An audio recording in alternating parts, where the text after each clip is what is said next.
Hello friends, welcome to my YouTube channel. आज हम आपको इंटेलिजेंस बुद्धि के बारे में बताएंगे। बुद्धि क्या है, बुद्धि और ज्ञान में क्या अंतर है, बुद्धि कितनी प्रकार की होती है। इन सभी प्रश्नों का जवाब पाने के लिए आप वीडियो को लास्ट तक ज़रूर देखें। तो आइए शुरू करते हैं।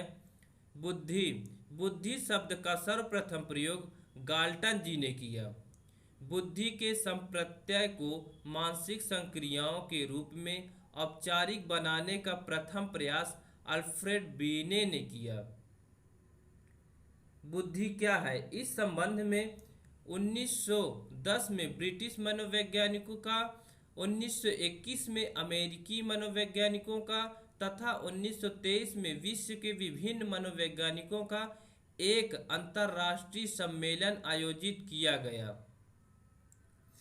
रास देखिए, रास जी के अनुसार क्या है, वे सभी मनोवैज्ञानिक यह निश्चित नहीं कर पाए कि बुद्धि में स्मृति, कल्पना, अवधान, भाषा, गामक योग्यता, संवेदना आदि सभी को शामिल किया जाए या न किया जाए। बुद्धि क्या दिखलाई पड़ती है? क्या बुद्धि दिखाई पड़ती है? तो देखिए, बुद्धि बिजली के समान है जिसे मापा जा सकता है किंतु देखा नहीं जा सकता। अर्थात बिजली जिस प्रकार से पंखा, बल्ब एवं अन्य उपकरणों को चलाती है किंतु स्वयं दिखाई नहीं पड़ती, ठीक उसी प्रकार व्यक्ति की क्रियाओं को बुद्धि भी नियंत्रित एवं परिचालित करती है। इसलिए श्रेष्ठ बुद्धि के व्यक्ति को बल के अभाव में बलवान तथा धन के अभाव में धनवान माना गया है। उदाहरण पे, बुद्धि को प्रत्यक्ष रूप में देखा नहीं जा सकता है, यह एक काल्पनिक शक्ति है। बुद्धि क्या है? बुद्धि एक काल्पनिक शक्ति है। आइए देखते हैं बुद्धि की परिभाषा। Definition of intelligence.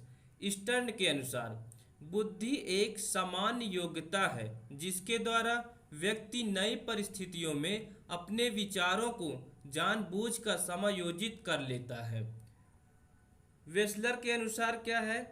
बुद्धि एक समुच्चय या सार्वजनिक क्षमता है जिसके सहारे व्यक्ति उद्देश्यपूर्ण क्रिया करता है, विवेकशील चिंतन करता है तथा वातावरण के साथ प्रभावकारी ढंग से समायोजन करता है। बकिंघम के अनुसार बुद्धि सीखने की योग्यता है। नेक्स्ट, टर्मन के अनुसार अमूर्त वस्तुओं के विषय में सोचने की योग्यता बुद्धि है। नेक्स्ट, थॉर्नडाइक के अनुसार वास्तविक परिस्थितियों के अनुसार अपेक्षित प्रतिक्रिया करने की योग्यता बुद्धि है। देखिए, फ्रीमैन ने बुद्धि संबंधित अनेक परिभाषाओं का विश्लेषण किया और इन परिभाषाओं को 4 वर्गों में विभाजित किया। तो देखिए क्या है फ्रीमैन योग्यता। पहला है सीखने, दूसरा है अमूर्त चिंतन, तीसरा है समायोजन, चौथा है समुच्चय। ये फ्रीमैन योग्यता है 4। बुद्धि के बारे में कुछ फैली भ्रांतियां हैं, उनके बारे में जान लेते हैं। ज्ञान बुद्धि नहीं है, यद्यपि ज्ञान प्राप्ति अधिकांश रूप से बुद्धि पर ही निर्भर करती है। नेक्स्ट है स्मृति बुद्धि नहीं हो सकती है, अत्यंत बुद्धिमान व्यक्ति की स्मरण शक्ति मंद हो, इसके विपरीत एक मंद बुद्धि व्यक्ति की स्मरण शक्ति तेज भी हो सकती है। नेक्स्ट, बुद्धि असामान्य व्यवहार, पिछड़ेपन तथा अपराध वृत्ति के विरुद्ध गारंटी का काम नहीं करती, परंतु उपलब्धि, समायोजन तथा चरित्र निर्माण में बुद्धि का बहुत हाथ रहता है। आइए अब देखते हैं बुद्धि और ज्ञान में क्या अंतर है।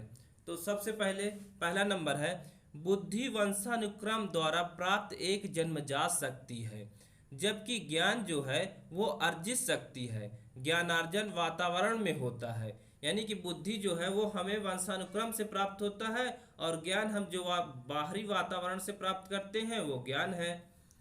नेक्स्ट है, बुद्धि स्थिर होती है, ज्ञान अर्जित करने से बढ़ता है। बुद्धि घटती या बढ़ती नहीं है किंतु ज्ञान बढ़ सकता है। नेक्स्ट, बहुत सी बातों को जानना ज्ञान है किंतु उनका उपयोग करना बुद्धि है। नेक्स्ट क्या है, बुद्धि बुद्धिमान व्यक्ति कठिनाइयों का सामना सरलता पूर्वक कर सकता है, जबकि ज्ञानी व्यक्ति ऐसा करने में असमर्थ हो सकता है। नेक्स्ट, यदि व्यक्ति की बुद्धि भ्रष्ट हो जाती है तो उसका ज्ञान समाप्त हो जाता है।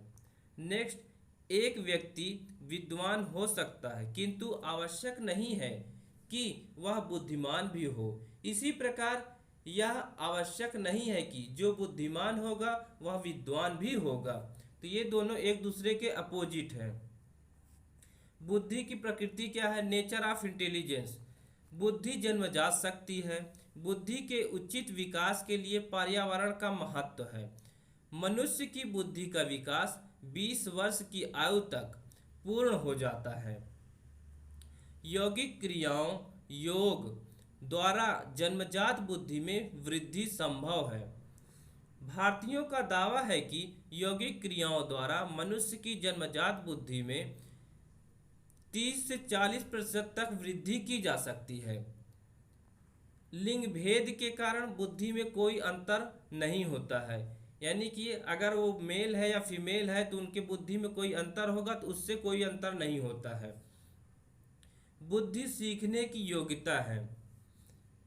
बुद्धि पर्यावरण के साथ समायोजन की योग्यता है।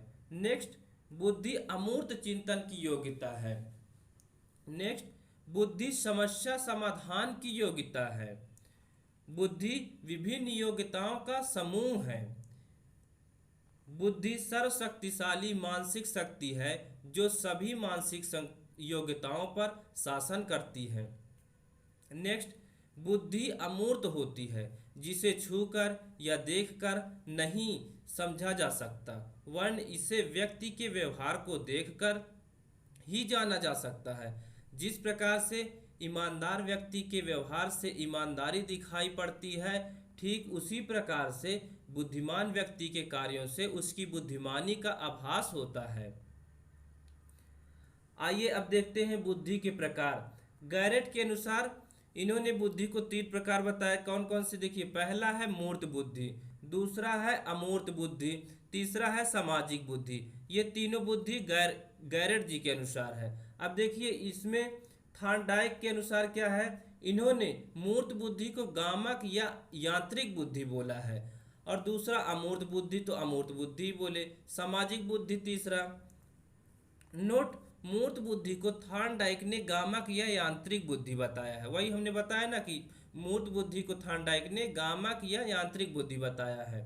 वर्तमान में बुद्धि के यह 3 प्रकार ही माने जाते हैं। कौन कौन से, मूर्त बुद्धि, अमूर्त बुद्धि और सामाजिक बुद्धि। तो आइए हम इन सभी को डिटेल्स में जानते हैं। तो सबसे पहले मूर्त बुद्धि। मूर्त बुद्धि क्या है? मूर्त बुद्धि वह मानसिक क्षमता है जिसके आधार पर व्यक्ति ठोस वस्तुओं को समझता है तथा उनमें अपनी आवश्यकता अनुसार परिवर्तन करता है। जिन बच्चों में इस प्रकार की बुद्धि की अधिकता होती है वह वस्तुओं को तोड़ने जोड़ने में विशेष रुचि लेते हैं। वे अपने खिलौने, घड़ी या साइकिल आदि को खोलकर ठीक करने का प्रयास करते हैं। ऐसे बालक आगे चलकर कुशल कारीगर, मिस्त्री, इंजीनियर आदि बनते हैं। अन्य शारीरिक कार्य जैसे नाचना, तैरना, दौड़ना, खेलना, यह सभी मूर्त बुद्धि से संबंधित है। एक पॉइंट की बात, मूर्त बुद्धि को व्यवहारिक बुद्धि भी कहा जाता है। क्या? मूर्त बुद्धि को व्यवहारिक बुद्धि भी कहा जाता है। अब आइए देखते हैं नेक्स्ट, अमूर्त बुद्धि। अमूर्त बुद्धि क्या है? वह बुद्धि जो मनुष्यों को पुस्तकी ज्ञान प्राप्त करने में, विभिन्न तथ्यों की जानकारी प्राप्त करने में, सोचने समझने में और समस्याओं के समाधान खोजने में सहायता करती है, उसे अमूर्त बुद्धि कहते हैं। ऐसी बुद्धि में व्यक्ति शब्द, अंक, प्रतीक तथा अन्य अमूर्त चीज़ों के सहारे अच्छा से चिंतन कर लेता है। जिन बच्चों में इस प्रकार की बुद्धि की अधिकता होती है वे पुस्तक अध्ययन और चिंतन मनन में अधिक रुचि लेते हैं। ऐसे बच्चे आगे चलकर अच्छे वकील, डॉक्टर, अध्यापक, साहित्यकार, चित्रकार और दार्शनिक बनते हैं। अमूर्त बुद्धि वाला व्यक्ति अपनी मानसिक शक्तियों को अधिक काम में लेता है।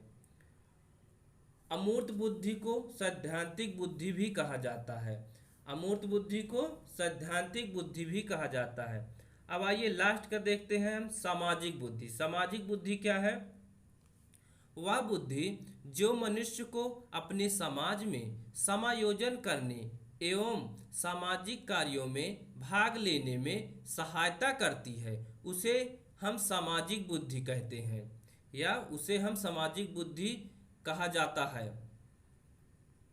सामाजिक बुद्धि के कारण व्यक्ति दूसरों को अपने व्यवहार से प्रभावित करता है।